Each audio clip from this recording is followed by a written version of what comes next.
Hello friends, இன்னைக்கு நம்ம human ஃபிசியாலஜியில் first lesson breathing and exchange of கேஸை ரொம்ப டீட்டெயில்டாக நம்ம பார்க்க போகிறோம். ஓகே, ஃபர்ஸ்ட் பார்த்தீங்கன்னா breathing and exchange of gas. ஏன் ஹியூமன் ஃபிசியாலஜியில் இதை ஃபர்ஸ்ட் லெசனாக வச்சிருக்காங்க அப்படின்னு ஏதாச்சும் உங்களுக்கு ரீசன் தெரியுமா? ஏன் அப்படின்னா, ஃபர்ஸ்ட் இந்த லெசன் பொறுத்த வரைக்கும் நம்மளோட O2 அண்ட் CO2 அந்த மாதிரி கேஸஸை நம்ம உடம்புல இருந்து ப்ளஸ் அட்மாஸ்பியர்ல இருந்து எக்ஸ்சேஞ்ச் ஆகும். ஸோ அதை பற்றி நம்ம தெரிஞ்சுக்கணும். நம்ம உயிரோட அலைவா இருக்கணும் அப்படின்னா கண்டிப்பா இந்த O2 இந்த CO2 கேசஸ் நம்ம பாடியில எக்ஸ்சேஞ்ச் நடக்கணும். அது ஒரு ரீசன்.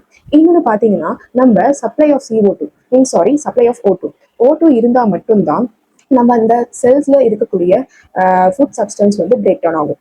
ஸோ O2 இருக்கிறனால மட்டும்தான் நம்ம செல்ஸ்ல most of the food substance like glucose, proteins, amino ஆசிட்ஸ்லாம் பிரேக் டவுன் ஆகி அது மூலியமா தான் நமக்கு எனர்ஜி கிடைக்குது.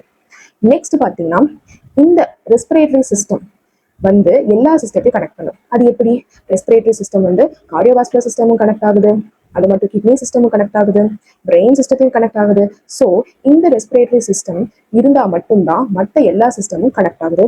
இது இருந்தால் மட்டும்தான் ஒவ்வொரு செல்ஸ் நம்ம பாடியில அலைவா இருக்கு. அது மட்டும் இல்லாம ஃபோர்த் பாயிண்ட் பாத்தீங்கன்னா, we can visualize the breathing. நமக்கு நார்மலாவே தெரியும், மூச்சு இழுத்து விடும்போது உள்ள விடும்போது அந்த செஸ்ட்ல நம்ம கை வச்சு பார்த்தோம் அப்படின்னா அந்த செஸ்ட் மேலையும் கீழையும் போகும். ஸோ நம்ம பிரீத்திங்கை நம்ம விஷுவலைஸ் பண்ணலாம், நம்மளாலேயே உணர முடியும் அப்படின்னு சொல்றாங்க. ஸோ இதனாலதான் NCERT ஹியூமன் பிசியாலஜியில ஃபர்ஸ்ட் லெசனா இதை வச்சிருக்காங்க. இதுதாங்க ரீசன். சரி, லெசனுக்குள்ள போறதுக்கு முன்னாடி பிரீத்திங் அண்ட் எக்ஸ்சேஞ்ச் ஆஃப் கேஸோட மீனிங்கை பார்ப்போம். நம்ம NCERTல இருக்கக்கூடிய லைன் பை லைன் மீனிங்கை தெரிஞ்சுக்கிட்டா மட்டும்தான் உங்களுக்கு ஈஸியா இருக்கும் படிக்க. ஸோ நான் பார்த்தீங்க அப்படின்னா, நார்மலா பிரீத்திங் அப்படின்னா inhalation of air and exhalation of lung air, அதாவது மூச்சு இழுத்து விடுறது அண்ட் மூச்சு உள்ள எடுத்துக்கிறது, அதுதான் பிரீத்திங் அப்படின்னு சொல்றோம். எக்ஸ்சேஞ்ச் ஆஃப் கேஸ் நம்ம பாடியில நடக்கக்கூடிய சில கெமிக்கல் ரியாக்ஷன்ஸ் நம்ம என்னன்னு சொல்லுவோம், மெட்டபாலிசம் நடக்கும். ஸோ இந்த மெட்டபாலிசமுக்கு கண்டிப்பா கேஸ் எக்ஸ்சேஞ்ச் இருக்கணும். அப்பதான் ஃபுட் பிரேக் டவுன் ஆகி நமக்கு அது எனர்ஜியா கன்வெர்ட் ஆகி கொடுக்குது. நமக்கு நார்மலா சின்ன ஸ்டாண்டர்ட்ல இருந்து ஃப்ரம் மோஸ்டா 10th இருந்து பாத்தீங்கன்னா நமக்கு மெட்டபாலிசம் 2 டைப்ஸ் ஆஃப் பிரியுதுன்னு தெரியும். அது அனபாலிசம் அண்ட் கெட்டபாலிசம். அனபாலிசம்னா என்னங்க? ஒரு சின்ன ப்ராடக்ட் சின்ன சின்ன ப்ராடக்ட் எல்லாம் ஜாயின் ஆகி உனக்கு ஒரு பெரிய ப்ராடக்டா கொடுக்கும். அதுதான் அனபாலிசம். அப்ப சின்ன சின்னதா இருக்குது, அது கம்பைன் ஆகி உனக்கு பெரிய ப்ராடக்டா தரும் போது இந்த ரெண்டும் கம்பைன் ஆகுறதுக்கு ATP அப்படின்னு ஒரு எனர்ஜி யூஸ் ஆகுதுங்க. இது கெட்டபாலிசம். கெட்டபாலிசம் அப்படின்னா ஒரு பெரிய ப்ராடக்ட் எனக்கு என்னவா கன்வெர்ட் ஆகுதுன்னா சின்ன சின்ன ப்ராடக்டா கன்வெர்ட் ஆகுது. அப்ப அந்த பெரிய ப்ராடக்ட் சின்ன சின்ன ப்ராடக்டா கன்வெர்ட் ஆகும்போது எனக்கு ATP அப்படின்னு ஒரு கெமிக்கல் சப்ஸ்டன்ஸ் வெளியே ரிலீஸ் ஆகுது. ATP அப்படின்னா அடினோஸ் ட்ரைபாஸ்பேட், அதுதான் நமக்கு எனர்ஜியா யூஸ் ஆகுதுங்க. நெக்ஸ்ட் லெசனுக்குள்ள போலாம். So as you have read yearly, O2 is utilized by the organism is indirectly breaking down the simple molecules like glucose, amino acids, fatty acids, etc. to derive energy to perform various activity. Carbon dioxide, which is harmful, is also released during above catabolism reaction. So நான் சொன்ன மாதிரி catabolism reaction மூலியமா எனக்கு O2 அப்படின்னு ஒரு கேஸை use பண்ணி எனக்கு செல்லுக்குள்ள இருக்கக்கூடிய குளுக்கோஸா இருக்கட்டும், அமினோ ஆசிட்ஸா இருக்கட்டும், ஃபேட்டி ஆசிட்ஸா இருக்கட்டும் எல்லாம் பிரேக் டவுன் ஆகி எனக்கு அது எனர்ஜியா கொடுக்குது. அது மட்டும் இல்லாம எனக்கு அந்த ப்ராசஸ்ல எனக்கு CO2 அப்படின்னு ஒரு கேஸ் வெளியே வருது. அது ஹார்ம்ஃபுல் சப்ஸ்டன்ஸ், அது நம்ம பாடியில இருக்கக்கூடாது. அது நம்ம ரெஸ்பிரேஷன் மூலியமா ஃப்ரம் டிஷ்யூஸ்ல இருந்து லங்ஸ்க்கு போய் லங்ஸ்ல இருந்து அப்படியே வெளியே அட்மாஸ்பியருக்கு போயிருதுங்க. நெக்ஸ்ட் பாத்தீங்கன்னா, it is therefore evidence that O2 has to be continuously provided to the cell and CO2 provided by the cell have to be released out. This process of exchange of O2 from the atmosphere with the CO2 produced by the cell is called breathing and commonly known as respiration.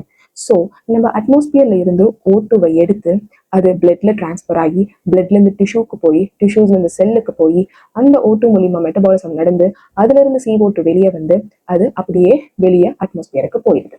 So இதுதான் என்னன்னு சொல்றாங்க, breathing, commonly known as respiration. So இது நமக்கு ஏற்கனவே தெரியும். எப்படி அப்படின்னா, place your hand on your chest, you can feel the chest moving up and down. So you know that is due to breathing. How do we breathe? So நமக்கு தெரியும், நம்ம நார்மலா நம்ம புக்ல என்ன பார்த்தோம், place your hand on your chest. So நீங்க வைக்கும் போது நீங்க இன்ஹாலேஷன் எக்ஸாலேஷன் பண்ணும்போது பாத்தீங்களா? ஸோ கை மேலேயும் கீழேயும் மூவ் ஆகுது அப்படின்னு சொல்றாங்க. நெக்ஸ்ட் கொஸ்டின் என்ன கொடுத்துருக்காங்க, how do we breathe, respiratory organ and mechanism of breathing or describe. How do we breathe, இந்த கொஸ்டினுக்கான ஆன்சர்ஸ் இனிமேல் கீழே வர வர நம்ம டீட்டெயில்டாக பார்ப்போம். அண்ட் இந்த லெசன்ஸ்ல பார்த்தீங்கன்னா respiratory organ, mechanism of breathing, exchange of gas, transport of gases and regulations of respiration and disorder of respiratory systems. So most இந்த லெசன்ஸ்ல நம்ம 6 டாபிக்கா கவர் பண்ண போறோம். ஸோ ஃபர்ஸ்ட் டாபிக் பார்த்தீங்கன்னா ரெஸ்பிரேட்டரி ஆர்கன். ஸோ ரெஸ்பிரேட்டரி ஆர்கன்ஸ்னா for ப்ரீத்திங்க்கு என்னென்ன organ இருந்தால் நல்லா ப்ரீத் பண்ண முடியும் அண்ட் போகலாம்.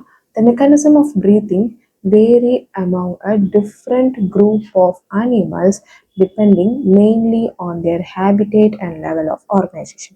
ஸோ இங்கே பாருங்க, so different group of animals மொத்தம் நம்ம வேர்ல்டில் கார்டேட்டா அண்ட் நான் கார்டேட்டா அப்படின்னு மெயினாக பிரிச்சிருக்காங்க. ஸோ கண்டிப்பாக அந்த மாதிரி ஆர்கானிசம்ஸ்க்கு டிஃப்ரெண்ட் ரெஸ்பிரேட்டரி ஆர்கன் இருந்திருக்கும். ஸோ அது எப்படி அந்த அனிமல்ஸ்க்கு அந்த ஆர்கன் வந்துச்சு அப்படின்னா based on the level of organization and habitat. அதாவது ஒரு சில ஆர்கானிசம் ஓஷன்ல இருக்கும், ஒரு சில ஆர்கானிசம் டெசர்ட்ல இருக்கும். ஸோ அந்தந்த பிளேஸுக்கு ஏற்ற மாதிரி அந்தந்த ஆர்கானிசம் அவங்களோட ரெஸ்பிரேட்டரி ஆர்கனை உருவாக்கிட்டாங்க. அது மட்டும் இல்லாமல் லெவல் ஆஃப் ஆர்கனைசேஷன், நம்ம non chordata first porifera cellular level of ஆர்கனைசேஷன்ல இருந்தே நம்ம படிச்சிருக்கோம். ஸோ அந்த செல்லுலர் லெவல் ஆஃப் ஆர்கனைசேஷன்ல இருந்து organ system level of organization வரைக்கும் நம்ம படிச்சிருக்கோம். ஸோ அந்த உடம்புக்கு ஏற்ற மாதிரி தான் அவங்களோட ரெஸ்பிரேட்டரி ஆர்கன்ஸும் இருந்திருக்கும். ஓகேவா? நம்ம இப்போ ஃபர்ஸ்ட் எதை பார்க்க போறோம் அப்படின்னா லோவர் வெர்டிப்ரே. நான் சொன்ன மாதிரி ஸ்பாஞ்ச், சீலன்ட்ரேட் அண்ட் ஃபிளாட்வார்ம். ஸோ இவங்க 3 பேரும் எப்படி ரெஸ்பிரேஷன் பண்ணுவாங்க அப்படின்னா த்ரூ சிம்பிள் டிஃப்யூஷன்.